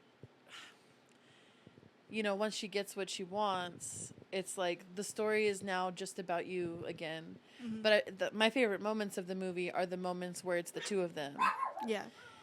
And I think that it brings up the conversation around like this like generational divide of like, well, I think about it often, like being a white person in America and like have this like homogenization of whiteness, and like you have like no culture, and like all of our elders are in a home, and like there's no intergenerational living, and you're robbed of food and storytelling and culture and tradition, and what that does to a person's soul. Yeah. And like how I've heard a lot of my friends who like are BIPOC and like from like families who are like immigrant backgrounds, and like they're like, yeah, like when I was younger, like I took that shit for granted. Yeah. Like I wanted to move away and I wanted to go live my fucking Tumblr life, this like this life of this like fantasy that was never accessible to me, for one, being a BIPOC person, you know. And then I had to return to like my roots and return to myself to realize like how lucky I am to have my family around me to learn from. And those of them that do have family, you know, to learn from. And so that movie made me think of that, about like, I don't have anyone I could talk to about tradition. I don't have any elder in my family I can ask about recipes. And then like his kid taking that for granted. Yeah. And then also how our elders really long for connection. Yeah. Like just in general, like they really long to have young people to be in community with, but so often they're kept out of the conversation of community. 100%. They, at least like the elders that I talk to, they're like, number one thing is that they feel forgotten, and they're like tossed aside, and they just feel like a burden of society, like or a burden to the people in their lives. So that's a really valid point. I also like that there's like, because it's an American white girl moving to Japan, and Japan is also like a capitalistic there's this scene where she like talks to I forget her love interest's name, but she's like, who would have thought that like me and you would have this in common? And they're like complaining about work, and I was like, capitalism, right? Yeah. I gotta rewatch it. It's been so long. I mean, it wasn't good, but it was a hear me out for sure. Yeah. Since you brought up capitalism, I'm going to be annoying and tie it into something that you were just talking about, which is like the discarding of our elders. It's like, yeah, that's a feature of capitalism, because we've been taught that when people are at the end of their productive capacity, then like, okay, you're not good for anything anymore. You're just weighing us down. I just wanted to add that, because I know that's something a lot of people talk about, but maybe don't recognize like why that is a feature of our society, you know? Yeah. It's insane. It's insane. And when you take the stories from the people, and the people get older and they might get dementia or Alzheimer's, and they struggle to recall and like just, you know, have their normal regular memory function. I do feel like when you rob them of the opportunity to tell stories, it makes their memory worse. Like you need to, like oral traditions don't just exist. Like they also exist because it's like, I think it's like a medical, like it's a health practice. Like we got people playing like Nintendo DS games to make their mind stronger, when we really just need to be like talking to each other more and telling stories. Like that's like, put down, you know what I'm saying? Like put down the crossword and like let's revisit like what we're meant to do, what we used to do. You know, sit around a fire or sit around a coffee table or whatever, and like in a conversation pit and talk to each other, you know? I think that a lot of what I'm currently experiencing, I'm going to be 30 in January, and my dad is like knocking on retirement's door. He's about to have hip surgery. You know, he's getting older, and I think a lot about like my role as his child and how I'm going to show up for him when he feels like he can't contribute to society anymore. Right. And I think that about my mom too, you know, and it's a very interesting and also really tough position to be in, especially when you don't have a big family or a lot of resources or a lot of siblings to split the load of like, how am I going to show up for you and show up for me and make sure we're both okay as we get older together, you know? That was really deep. Sorry. See? No, the trauma ramen girl. dump. Yeah, no. I feel you. I think also I have like a really close relationship with my grandma, and like you said, she loves telling me stories, and sometimes I'm like, bro, you've already told me this, or like she like just goes on for a really long time, and I'm like, but I think that's a really good point, just like practicing active listening and like having patience for the generations that came before us, because we are going to get to that point too. Right. And just learning the type of care that we need for each other. Yeah, and I think it's important to recognize in these situations too, and I think like we do, but a lot of people don't realize and are forced into one course of action because they only have thought about this one way. Mm-hmm. But like you don't have the individual capacity to take care of two people or multiple people, like, and so I think that's why it's good to kind of build the community care aspect of our society, or even in our neighborhoods or in our families on a smaller scale, right? Because I'm not going to talk about doing anything in society first, because that's not realistic. But like, yeah, the thing is helping people understand that, yeah, it's also okay that you're not the only person that's taking care of your mom or your grandma or whatever. Even if you feel like you have to be the only person, sometimes you are the only person that can. I think we're all at the age where like, oh yeah, our parents are getting older, or like people that we love are getting older, and we probably don't want to be the ones that do the abandoning of the older people in our lives. And so, yeah, being like, oh yeah, how am I even going to be able to take care of these people? Like, I don't know. We've had a hard time finding jobs, right? Or like, we have a hard time finding good jobs. Or, I don't know, whatever. So it's like, oh yeah, there's different ways of supporting people other than materially, which is like the main priority that we've been taught. And also, you don't have to be the only one if you have the capacity to ask other people for help. Yeah. Right. Yeah. That's like, before you came, because we wanted to prep before coming here, I did like some collaborative affirmations, which is like, I like that.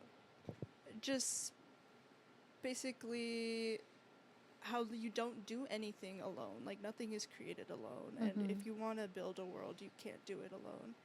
And I like that this conversation like went into that, because you do have to lean on others, whether it's a creative collaboration like today, or it's a community collaboration, friendship, like instrumental care, or other types of care, like just learning how to be perceived and ask for help, and also being willing to like give help. So like committing to reciprocity. I don't know how to pronounce that word. Reciprocity. Yeah.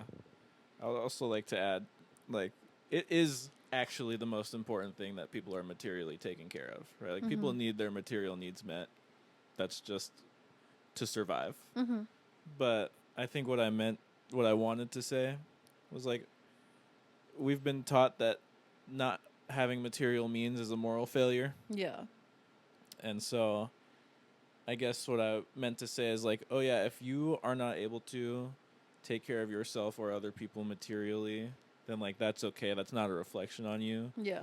And if you are comfortable and able to ask for help, then like that's totally a thing that can and should happen. Yeah. And people shouldn't feel bad about. You know? Yeah. No, and I agree with both of y'all. Like, sometimes you got to pull each other out of the pit just so that when the other person falls back in, like, we're just pulling each other out. And obviously, like, the ideal dream is, like, we all make it to a place where we're quote-unquote stable and, like, we don't need that anymore. But we're never not going to need support, you know, whether it might be material now, but it might be emotional later, you know. You might need to hold me through some grief. Yeah. You know, you might need to knock on my door when I don't answer anyone's messages for months. And you're like, well, where's Eli? And why aren't they coming to film club? And I hope that we get to a point where we, not just us, like, as friends, but, like, our community, we reach that point where we just start showing up. Yeah. And knocking on people's doors. And, like, that's my dream. Like, obviously I have boundaries. Yeah. But, like, I love when you reach that certain point in your relationship where you can just show up. and it's okay. And come as you are. You know what I mean? And I think it's really important that trust. You know. Yeah, I think early on that's one of the things with Film Club that we were talking about. Not just having a place where people can come watch movies, but be like sort of a hub to connect people. Like, we'd love to, like, I don't know, eventually have a space where we can have a bulletin board. But for now, we do our announcements and, like, all that stuff. Because it's, as much as we'd love to get straight into that super personal connection, like, it's easier to be like, hey, here's another community space where there's a bunch of people, and you don't necessarily have to ask for help directly, but, like, here's a thing that might, I don't know, interest you, or have some resources that can help you, or someone you know, with the goal of hopefully eventually, like, oh yeah, you see this person here, this person there, that's a connection, and now that's someone that you can really interface with and be able to, like you were saying, help pull each other up out of the hole if you ever need to, and, like, just help that web grow larger and larger and larger eventually. Yeah, and I love that y'all make announcements at the beginning of each film club, and that you let other people make announcements and stuff. And I just love that it's like y'all open the space, but it's like the community holds it, you know? I also wanted to say before I forget, next time your grandma repeats herself and tells a story, I challenge you to ask her about some details about the story. Ooh, I've been doing it with my dad when he repeats himself. And I find that even though I've, like, heard it before and I think I've heard it all, I ask him a question that has some sort of follow-up to it, and I'll learn some more chisme. Yeah. Like, he'll tell me some more, and I'll be like, you've always left that part out. Yeah. And it's like the older I get, the more he reveals to me. I don't know if it's on purpose. Yeah. Or if he just, like, I don't know. But, yeah, I challenge you to that. Thank See you. what comes out. Yeah, I will. I definitely owe her that, because, like, she wants to be listened to. And, yeah, I've thought about, like, writing her stories down or, like, recording her just so, like, I have these memories to look back on, but also just expanding on the stories that she's already telling me. Like, diving deeper with her. That sounds like it'll be fun. Yeah. Always asking, like, when he tells me something about his wild youth, I'll ask, like, something about how his life was at the time. It's not usually something someone talks when they tell a story. Like, oh, I was in college and I dated this guy. Like, where were you working at the time? Or, like, what music were you listening to at the time? And I just think that stuff, those small details help fill in that painting of the story, you know? Yeah, and it's looking like dinner time, so we'll start wrapping up soon. I know, I'm sorry. It's okay. Sorry, not my wife bringing in, like, the most delicious plate of food I've ever seen in my life. I can't. The juiciest steak I've That's ever so seen in my funny. life. Your little hand. I was like, it's okay. I didn't honestly, I just felt bad because I was like, don't wave it around in front of them, y'all. No, Damn. that's so funny. I love you, babe. I'm sorry. I don't. Hold on. Let me just. Let me just figure out another way to hold this microphone real quick. Yeah, it's okay. We're almost done. Like, we're coming up on 2 hours. Dang, already? That's I crazy. know. It went by fast. It's really easy. We'll have to do it. We'll have to do it again. But okay, hold on. You shared your hear me out. Oh, actually, I want to say one more thing. Yeah. About understanding the context, someone's context in their life from which they're, like, telling the story or, like, sharing a view. I think that if I'm going to tie it back into movies, because I think what you said is really important, that's my favorite thing. Understanding historical context is, like, one of my favorite things to do. Like, whether it is reading political theory and being like, why is this person saying this thing back in the day? Where'd this come from? Or watching a movie that might be problematic or whatever, or have a view where you're like, okay, bro, like, go back, do some background research, be like, why did they even make this movie in the first place? Right. Yeah. Like, there's this movie called The Color of Pomegranates. That's one of Rio's favorites. I don't know if you've seen it. No, it sounds like a gay film. I Is think it? you'd like it. Yeah. It's I mean, we both kind of read it as like a trans allegory that I don't think we've been fully able to decode because it's very abstract. I didn't do any research. No. I just let it, 'cause it's like a poetic film. Oh, Yeah. I just want to interpret it. yeah. And have it in mind. Yeah, but Mhm. like understanding the context in which it was written and understanding it's like based on this poet, this Armenian poet from the 12th century is like the main character. I was like, I don't know anything about this person, but I'm going to go. I was like, yeah, that stuff is fascinating. So I think being able to apply that in other parts of my life is not something that I've really considered doing. So I'm kind of glad you said that. I was like, you know, and you're like, I didn't even think about that. Yeah. Yeah, that's like that's The cool. eras. Yeah. The eras in which things happen and like yeah, I mean, I think about that a lot. Like I reflect a lot on like my life and like I feel like I've seen so many versions of myself. And some of those versions like I talk about like being a pick-me in high school and I wasn't trying to be. It's just like I feel like a lot of the girls at that time they were yeah, you know, and I think about like my early 20s and like my party era and like struggling with addiction and like how that colored my life at the time. Like everything I did revolved around, can I do drugs there? Can I be high there? Sure, yeah. And like I just think about like how other people perceived me at the time, not knowing what era I was in. Yeah. And how they were perceiving me and like just like, you know, context is everything and I think that a lot of the times like we let those past versions of ourselves exist and we don't ever touch them again. And something that's really important to me is like intimately revisiting those versions of myself and holding them and letting them exist. Yeah. Without shame, which is really hard to do because I have a lot of shame. Yeah. About my past actions, but like in the present I have no shame. You know, I've always been that way, like very shameless in action but very like full of shame in past. Yeah. And I just really encourage like y'all and anyone else like listening like to not let the shame of who you've been prevent you from being who you are and who you're gonna be. And also giving others the grace that they might need because you don't know like what era someone is currently living in and the way in which the world they're experiencing is colored. Yeah. And it's also not our job to like erase that out of their lens. Right. You know? Yeah. And movies taught me that.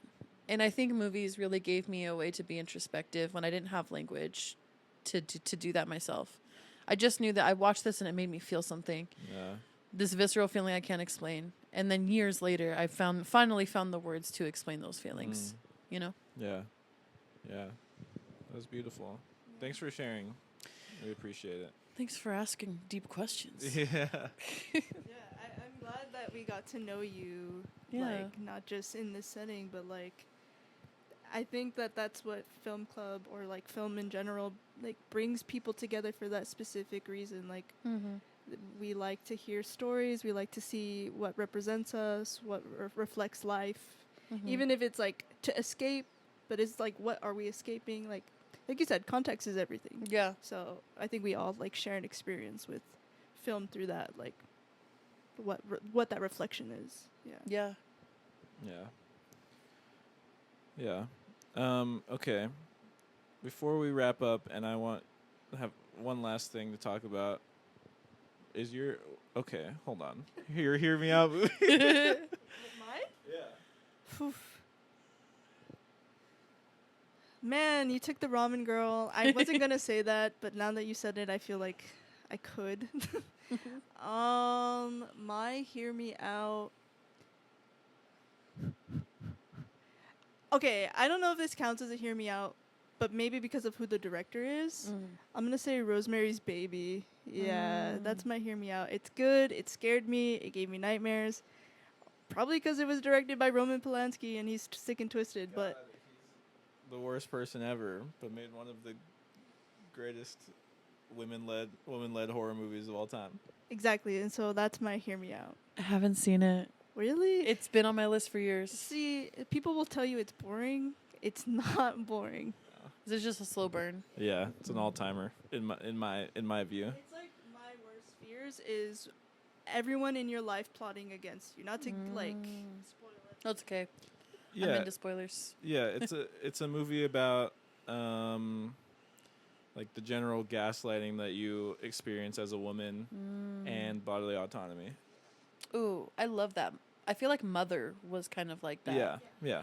And Mother was a really, I mean, Jennifer Lawrence, but it's good, but yeah, it's very intense. I'm gonna watch it now. Oh, And Annihilation. banger. Yeah.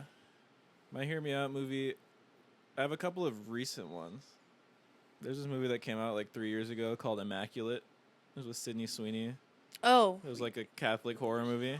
yeah, we really like that movie. I love that movie. I think people didn't like it because they hate Sydney Sweeney for being a woman. Who's Oh, okay. Yeah, I hate Sydney Sweeney for different reasons, but I really like that movie. No, it's a good movie, and the ending scene is raw. I think that movie came out at like literally the exact same time as The First Omen, which We pair them together too. I'm horny for that movie. I'm sorry. That was my favorite movie that came out that year. Yeah. I love Possession, and that movie had a bunt. That It's movie was good. If there's so Possession's being remade as we speak currently. What a load of horse shit. Possession was already essentially remade in the form of The First Omen, Yeah, and that it movie was. banged. That movie was awesome. The First Omen and Immaculate. We watched them. I think back to like we watched for the first time one Yeah. and then the other, and yeah, it had this like effect on us where we're like, why was that like almost psychosexual? Dude, that movie You was know, awesome. I It love a was so psychosexual sick. movie Yeah. because that just is so. It's so extra dark for that reason, and like when women can be treated like absolute garbage, and then they get to have their moment where they absolutely like make everyone pay. Yeah. That's like my favorite kind of carnage. Yeah. They both kind of felt like homage to 70s horror too. Yeah. Which they were like really pushing the limits of the equipment and of the genre in the like late 60s and 70s, and I think that's why a lot of people are like really into it, including me. But it's like, I don't know. Both of them So are great. good. Like So The good. First Omen's a good movie, but everyone hates Immaculate, and I like it. I liked Immaculate. Yeah.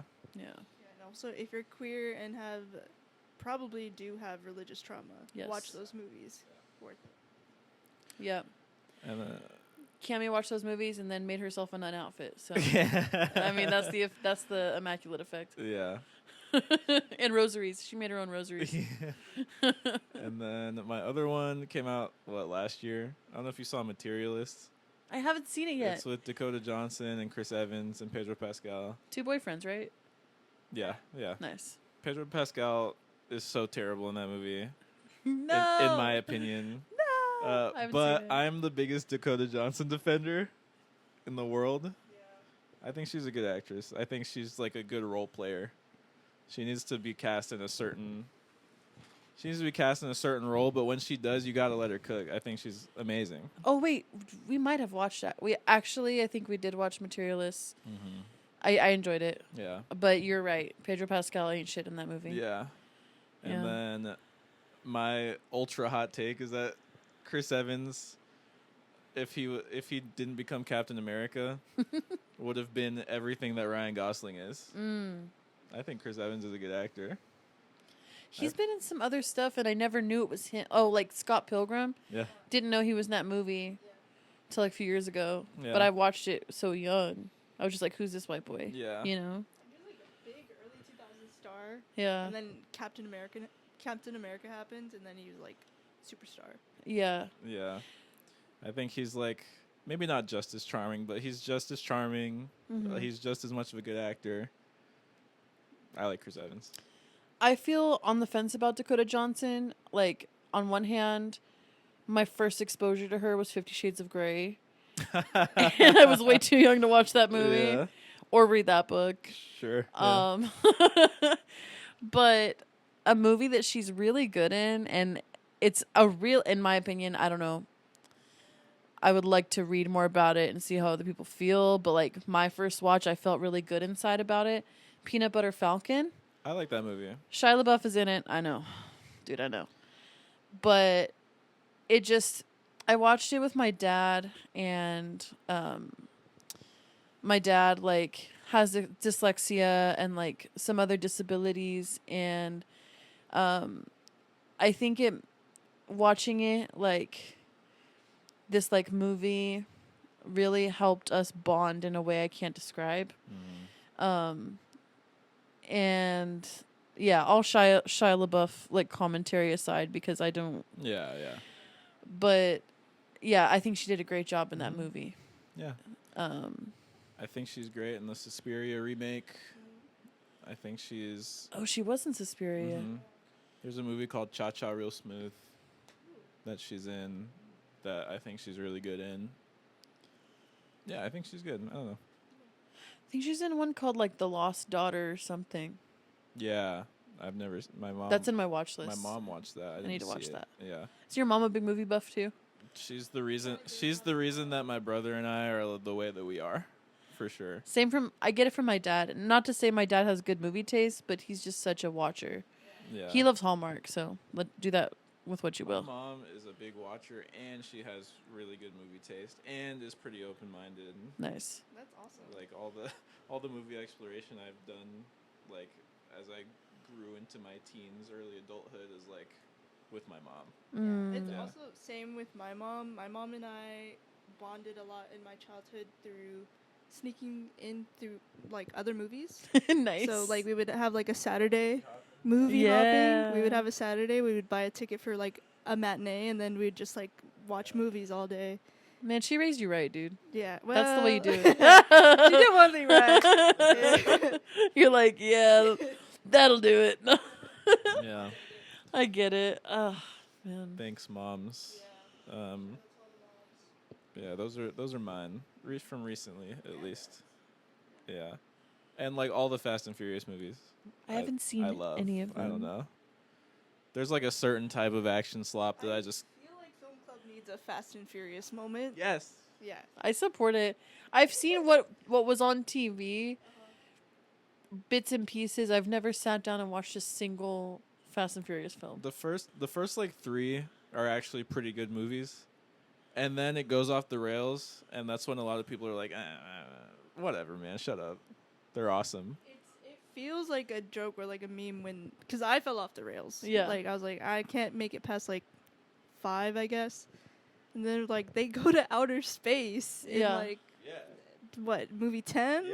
Yeah, and I'm like, no way. Like it feels like a joke that That's they take wild. it there. But No one ever told me that. they're in That's space wild. now. I might watch it if They someone don't would have just- told me that. They don't just go to sooner. space; they launch a car into space. Okay, Elon, hold on. You know? Yeah. It's Hold awesome. on a second. But yeah, I guess that's it. I mean, the Muppets do it. No one's fucking throwing what a I'm saying. parade for them. Oh, Arrival is another great alien movie. If you know. Ooh, Arrival? I don't think I've heard of that one either. It's with Amy Adams. Awesome. An alien comes to Earth. An alien thing, extraterrestrial life form comes to Earth, and they're trying to figure out how to communicate with it. Interesting. But before we wrap up, we want to talk about Film Club is going to be tabling at the Little Manila Yes. Youth Conference, Little Manila Rising Youth Conference. Oh my gosh, we're so excited. Yeah, you want to talk about it real quick? Yes. So the conference, the name is Planting Purpose, Harvesting Hope. And the youth were really looking forward to having orgs and groups table that like are in alignment with like their values, and those values being tackling food insecurity, harvesting more third spaces in Stockton for people of all ages, but prioritizing youth, and creating like better access to education, and not just like institutionalized education, but like other forms of education, like skill shares and learning from community members. And So I'm really glad that like Film Club made the cut, because not only do I think y'all are amazing people and what you're doing is amazing, but I would love to see the youth that I work with in Film Club space. Like, I know one of them came last time and I was super jazzed.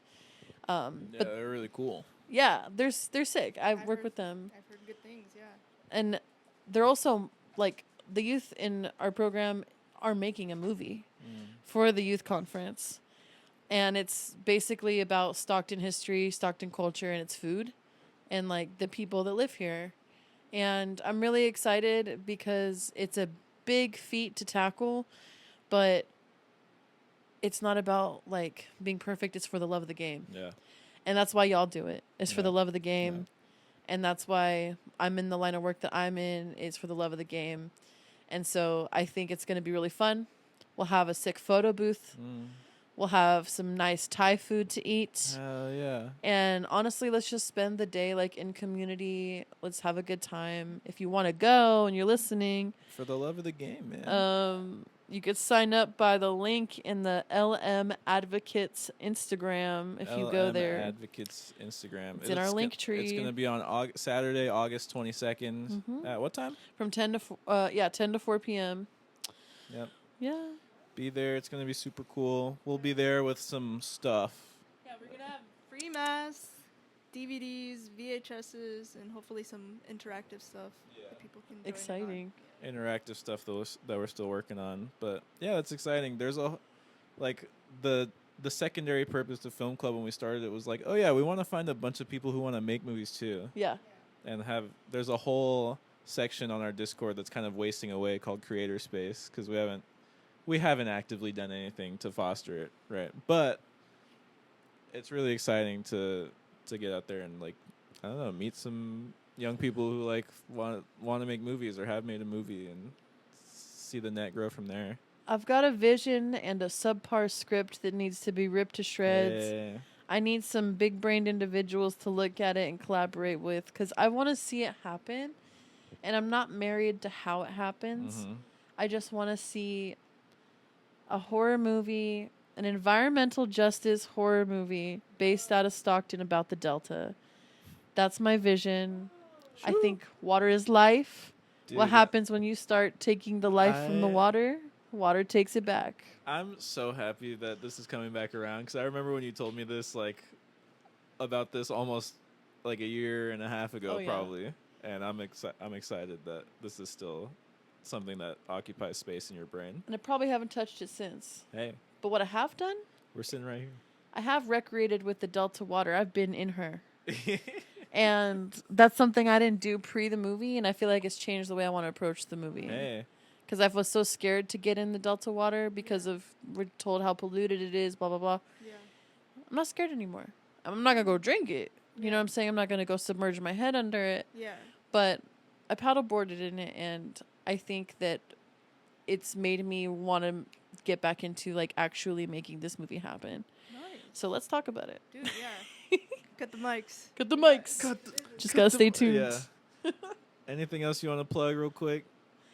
Oh man, just my letterboxd is my letterbox is Scandaliza with 3 Z's, and I guess like one of my favorite creators or people that I trust their recommendations super heavily. They're Blue Ghosts on Letterboxd, and I don't know, their taste is my taste in a lot of ways. And so if I can plug another movie watcher, I'm going to. That's where I get a lot of, sometimes I don't know what to watch. I'll go look at their watch list and I'll go choose something. Yeah. That T Quillant on Letterboxd is pretty good too. I've heard. I've actually seen. Yeah. Oh, that's funny. Yeah. Anyway, thanks Eli for sitting down with us. Yes. It was lovely. Yeah, dude, I love you more now. Like, I just feel more connected to you, and I'm glad that you show up every time. And even when you don't, like, we miss you deeply. Like, yeah. Thanks for having me. I can't wait to watch Paprika. Yeah, August 20th. So excited. Thursday, August 20th. August 20th. And thank you, Cami, for doing some cameos on our show today. It was really cool. But yeah, okay. Thank you, everybody. We love you. Bye bye.